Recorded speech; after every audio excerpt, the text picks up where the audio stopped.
Hello friends, welcome to my channel. कैसे हैं आप सभी लोग। एंड फ्रेंड्स, आज की वीडियो बहुत ही इंपॉर्टेंट होने वाली है क्योंकि आज की वीडियो रिलेटेड है बच्चों में जो पॉर्न की आदत बढ़ती जा रही है उसके लिए। वैसे भी आप टाइटल देख चुके होंगे। तो हमारे क्या है, यहाँ पर एक केस आया है और मुझे लगा कि मुझे आपके साथ डिस्कस करना चाहिए। मैं वो रिकॉर्ड भी करना चाहती थी। बस वही है, हाँ, हर कोई पेरेंट नहीं चाहता रिकॉर्ड करवाना। वैसे भी बच्चे की बात है तो सबकी अपनी प्राइवेसी होती, तो मैं रिकॉर्ड नहीं कर पाई। लेकिन ये जो उनको सजेशंस दिए गए, अभी काउंसलिंग के सेशंस चलेंगे उनके, अभी उनका आना होगा।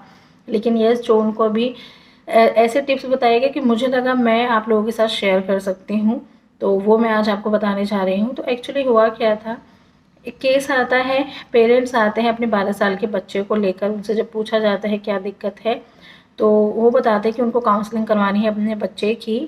और तो उनको काउंसलिंग के लिए भेजा जाता है। तो वहाँ पर जब उनकी कंप्लेंट सुनी जाती है तो फिर वो कंप्लेंट करते हैं कि अपनी तरफ से मारना, डांटना, धमकाना सब कुछ कर चुके हैं वो बच्चे के साथ, लेकिन बच्चे की पॉर्न देखने की आदत नहीं जा रही है। बात करने पे पता चला कि बच्चे को पॉर्न देखने की आदत कहाँ से लगी। ऑब्वियसली बीच में ऑनलाइन क्लासेस चली थी, तो बच्चे के हाथ में फ़ोन आना एक आम सी चीज़ हो गई थी। तो अभी क्या है कि स्कूल की तरफ से होमवर्क कई बार आ जाते हैं, या जो बच्चों ने अपना ग्रुप बना लिया है, किसी का कुछ काम नहीं हुआ है तो एक दूसरे के साथ शेयर कर लेते हैं। तो फ़ोन अगर बच्चे पेरेंट्स को बोलते हैं ना, मम्मी मुझे होमवर्क करना है, मुझे फ़ोन चाहिए, या अभी मुझे अपने दोस्त से होमवर्क लेना है, या कुछ भी इस तरह के, तो ये हम पेरेंट्स के लिए ना एक आम चीज़ हो गई है। पहले नहीं थी, लेकिन जब से ऑनलाइन स्टडीज़ हुई है उसके बाद से आम चीज़ हो गई है। तो पेरेंट्स के दिमाग में क्लिक नहीं करता कि बच्चा किस चीज़ के लिए ले रहा है। अच्छा ठीक है, होमवर्क करना है और किसी बच्चे से कुछ पूछना है तो ठीक है, ये चीज़ अब आम हो चुकी है। तो ये जो इंटरनेट होता है, इसके जिस तरह से फ़ायदे होते हैं, नुकसान भी बहुत होते हैं अगर उसको सही तरह से यूज़ ना किया जाए। तो सेम वही चीज़ हुई। 12 साल का बच्चा है तो ये वाली जो एज होती है, 10 साल के बाद जब आपका बच्चा बड़ा होता है, 10 साल के ऊपर ऊपर उनकी एज ऐसी होती है कि उनमें ना हर चीज़ को जानने की ज़रूरत होती है। तो कहीं से भी अगर बच्चे के दिमाग में ये चीज़ें आ जाएँ कि रिप्रोडक्टिव सिस्टम क्या होते हैं, स्ट्रक्चर मेल का फीमेल का कैसा होता है, तो वो उनको जानने के लिए वो ये रहता है कि कैसा होता है, दिखता कैसा है, क्या चीज़ कैसी होती है, मतलब उसके अंदर क्यूरियोसिटी ज़्यादा होती है उस एज के बच्चे के लिए। और फ़ोन अगर हम उसको इजीली दे रहे हैं तो उसके हाथ में गूगल आ जाता है। गूगल से अच्छा उसे और कहाँ देखने को मिलेगा, क्या जानकारी चाहिए उसको सब मिल जाती है ना। तो यही चीज़ उस बच्चे के साथ ही, पहले उसको स्टडी के लिए दिया जाता था फ़ोन, अब भी नॉर्मली दिया जाता था। लेकिन बच्चे का पता कैसे चला, जो बच्चे की जो मदर थी उन्होंने देखा कि उनकी जो फ़ोन की हिस्ट्री है, जो गूगल है, गूगल में हिस्ट्री आ जाती है, तो उसमें हिस्ट्री में यस कुछ अजीबोगरीब वर्ड्स उन्हें देखने को मिले। खोले तो उनको इमेजेस वगैरह, यूट्यूब पे भी आई थिंक ऐसे कुछ, मतलब उन्होंने ये बताया कि फ़ोन की हिस्ट्री में उन्हें ये चीज़ें देखने को मिली। उन्हें अपने बच्चे पे बिल्कुल भी शक नहीं हुआ। एक बार को हस्बैंड पे शक किया कि कहीं मेरे हस्बैंड तो नहीं देख रहे मेरे फ़ोन से, लेकिन उनको सडनली याद आया कि मेरे हस्बैंड तो मेरा फ़ोन यूज़ ही नहीं करते हैं। कभी किसी चीज़ के लिए लेना भी होता है तो पूछ के लेते हैं या बता देते हैं कि मैं तुम्हारा फ़ोन ले रहा हूँ, वो तो मेरा फ़ोन देखते ही नहीं है। फिर नहीं, मन नहीं कर रहा था लेकिन फिर भी बच्चे पे शक किया। बच्चे पे शक किया, बच्चे को मारा पीटा, पहले प्यार से पूछा, नहीं बताया, मारा पीटा बहुत। जब बच्चे ने हाँ बोला कि हाँ ऐसा था, मैंने ही देखा, फिर उसके ये बात बोलने के बाद जो बच्चे की दादी थी, उन्होंने जब वो ये एक बात खुल गई तो जो बच्चे की दादी थी उन्होंने भी बताया कि हाँ, जब मैं रात को सो जाती हूँ तो जैसे होता है ना, आधे अधूरे नींद में रहते हैं, तो ऐसे ही कुछ रहा होगा कि जब मैं सो जाती हूँ, रात को सोने का टाइम होता है, तो ये मेरे कमरे में आता है, मेरा फ़ोन उठाकर लेके जाता है। तो आप देख रहे हैं, बच्चा पहले अपनी मम्मी का फ़ोन ले रहा है, रात को जब उसका मन कर रहा है तो वो अपनी अम्मा का फ़ोन उठाकर लेके जा रहा है। तो ये देखिए बच्चे में ना, इट मीन्स उसको देखने से उसका और मन करने लगा और उसका जानने का मन करने लगा। देख रहे हैं आप। तो ये उसको एक आदत पड़ गई। पेरेंट्स ने, जो मदर हैं, उन्होंने बहुत मारा पीटा, डराया धमकाया, काफ़ी चीज़ें उनके अकॉर्डिंग उन्होंने बहुत कुछ किया, लेकिन बच्चे की आदत नहीं जा रही है। उसका मन करता है वो किसी ना किसी तरह से वो फ़ोन ले ही लेता है। और नौबत इतनी आ गई थी, अगर उसको घर पे नहीं मिल रहा था तो बाहर चाहे थोड़ी देर के लिए किसी का मांगता, जैसे कि आपके आस पड़ोसी हो जाते हैं या फ्रेंड है, उनके पेरेंट्स हैं, मतलब वो इस तरह से ना अपना इंतज़ाम करने लगा। तो ऑब्वियसली ये आदत बच्चे को छुड़ानी है, तो उस चीज़ के सेशन के लिए आए थे। लेकिन ये केस सुन के बहुत ही ये लगा कि मतलब बच्चा किस हद तक पहुंच चुका है, उसको सही गलत तो देखो पता नहीं है, बट उसको वो एक हैबिट हो गई है, वो छोड़ना भी चाह रहे शायद नहीं छूट रहा, क्योंकि इस एज में बच्चे को मारना पीटना ही बहुत हो जाता है। लेकिन अब उसकी लत ऐसी लग गई है कि वो उसके लिए अरेंजमेंट कर रहा है कि कहाँ से क्या कैसे मैं देख सकता हूँ।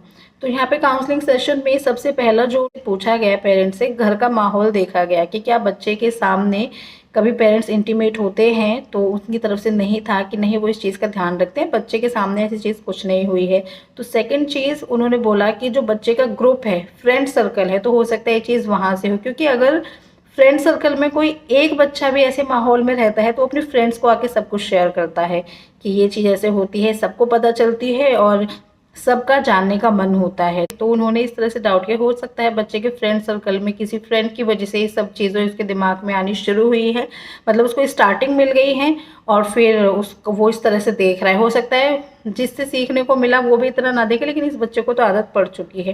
तो पहली चीज़ बच्चे का आप फ्रेंड सर्कल भी देखें कि किस तरह का रहता है। पेरेंट्स को एडवाइस किया गया कि फ्रेंड्स के बारे में भी पूछे, कौन कैसा है, पढ़ने में क्या बातें करता है आपसे, ये सब चीज़ें पेरेंट्स को पूछनी चाहिए बच्चों के साथ। तो एक तो उनको ये सजेशन दिया गया।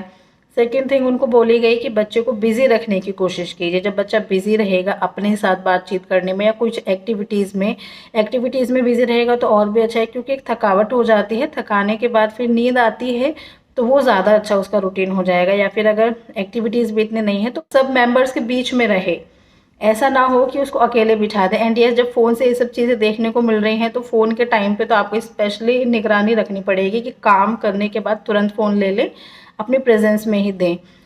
नेक्स्ट चीज़, सबसे बढ़िया चीज़ तो यही रहेगी कि घर से इंटरनेट का कनेक्शन हटा दें।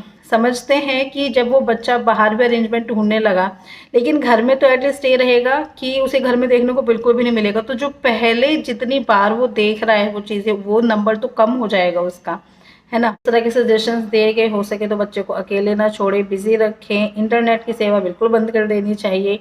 और स्पेशली पेरेंट्स को दिया गया इंस्ट्रक्शन कि अब आप बच्चे के सामने इंटीमेट होने के बारे में सोचना भी मत। बच्चों के साथ बोला जाता है कि सेक्स एजुकेशन दीजिए, लेकिन उनकी एज के अकॉर्डिंग दीजिए। ये प्राइवेट पार्ट्स हैं, ये पार्ट्स हैं, इनका फंक्शन ये होता है। आप ज़्यादा जानकारी देंगे तो ज़्यादा अच्छा रहेगा, क्योंकि दोस्तों से कुछ ना कुछ गलत ही सीखने को मिलेगा। दोस्तों से सीखने को मिले, इससे अच्छा आप उनको एज के अकॉर्डिंग उनके लिए सेक्स एजुकेशन दीजिए। जब सेक्स एजुकेशन पेरेंट्स से मिलती है तो बच्चों के अंदर जो क्यूरियोसिटी होती है ना, उसे जानने की, उसके बारे में समझने की, वो कहीं ना कहीं कम हो जाती है, क्योंकि उनको पहले से पता होता है कि हमारे पेरेंट्स ने हमें बताया हुआ है इस चीज़ के बारे में। और जो शिक्षा उन्हें उन्हीं के साथ की उम्र के बच्चों से मिलती है वो अधिकतर देखा गया है सही नहीं होती, कुछ उल्टा सीधा ज्ञान ही होता है। तो बेहतर है दूसरों से सीखने से अच्छा पेरेंट्स उनको बता दें। सबसे इम्पॉर्टेंट बात, आप अपने बच्चे को समझा सकते हैं। ये सेंटेंस मैं हमेशा बताती हूँ बच्चों के एजुकेशन के बारे में, कि आप उनको ये समझाइए कि हर काम का एक उम्र होती है, एक उम्र सीमा होती है और हर काम का समय आता है। ठीक है, तो अभी आपका एजुकेशन का टाइम है, ये टाइम दोबारा लौट कर नहीं आएगा। आप अपनी एजुकेशन पे ध्यान दो, करियर पे ध्यान दो। आप एग्जाम्पल सेट कर सकते हैं, थोड़ा इस तरह से समझाने की कोशिश कीजिए कि जिस आदत में उसका मन अभी है उसको करने के लिए भी उसका समय आएगा आगे, तो वो चीज़ अभी बच्चे के लिए ठीक नहीं है। तो इस तरह से आप समझा सकते हैं। तो अभी तो इस तरह से इस केस को हैंडल किया गया, कुछ टिप्स दिए गए हैं। अभी तो सेशंस होंगे, अभी बच्चा आएगा कुछ टाइम के लिए रोज़, और मैं कोशिश करूँगी, मुझे कुछ और ऐसा लगता है जो आपके साथ शेयर करनी चाहिए तो मैं ज़रूर करूँगी। लेकिन यस, बच्चे पे मतलब अगर आप फ़ोन देते हैं तो इन चीज़ों का ध्यान रखिए। देखिए, मेरा भी बच्चा है, 12 साल के बच्चे का सुन के ना एकदम दिमाग में ये लगा कि वाकई में हम अपने घर में कंट्रोल कर सकते हैं। फ़ोन वगैरह पे भी एक बार देखा जाए, लेकिन बच्चे का फ्रेंड सर्कल कैसा है उसकी भी जानकारी रखनी चाहिए हमें। तो आई थिंक ये 3 से 4 पॉइंट्स कुछ ऐसे थे जो मैंने लास्ट में आपके साथ डिस्कस किए। आप ध्यान दीजिएगा, इन पर आप गौर कीजिएगा और अपने बच्चे को कोशिश करें आप अकेले ना रहने दें। ठीक है, तो यही था आज का वीडियो। आई होप आपके लिए हेल्पफुल रहा होगा। इससे रिलेटेड और कुछ टॉपिक आएगा तो मैं आपके साथ जल्दी शेयर करूँगी। फिर मिलेंगे नेक्स्ट वीडियो में, तब तक के लिए बाय बाय।